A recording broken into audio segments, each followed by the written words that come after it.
Hello everyone. आज हम concept समझने जा रहे हैं सॉल्वेंट पर्सन और इनसॉल्वेंट पर्सन।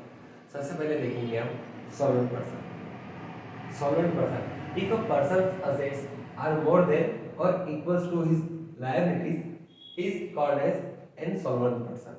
बराबर, मतलब ऐसा कोई भी इंसान है या ऐसे कोई भी एंटिटी है जिसकी असेट्स लायबिलिटीज से ज़्यादा है या फिर लायबिलिटीज के इक्वल अमाउंट में है, तो ऐसे पर्सन को हम क्या कहेंगे? Solvent person. एग्जाम्पल के लिए हम समझते हैं, कोई पर्सन है ए नाम का जिसकी टोटल असेट वर्थ है 1,00,000 रुपए और सामने उसकी लायबिलिटी अगर 90,000 रुपए की है, तो ऐसे पर्सन को हम सॉल्वेंट पर्सन कहेंगे।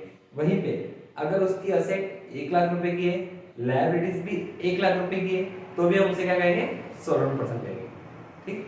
सो asset is equal to greater than और is equal to liability is known as solvent person. अब दूसरा कंसेप्ट आता है इनसॉल्वेंट पर्सन।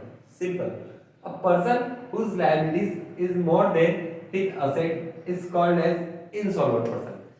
अभी हम देख चुके थे जिसकी असेट और लायबिलिटी इक्वल अमाउंट की है या फिर लायबिलिटी असेट से कम है, उसे हम सॉल्वेंट पर्सन कह रहे थे। लेकिन इनसॉल्वेंट पर्सन में क्या हो जाएगा? ऐसा पर्सन जिसकी लायबिलिटीज उसके असेट से ज्यादा है, ऐसे पर्सन को हम क्या कहेंगे? इनसॉल्वेंट पर्सन कहेंगे। एग्जांपल के लिए समझते हैं, एक बी नाम का पर्सन है जिसकी टोटल असेट है 1,00,000 रुपए, बराबर।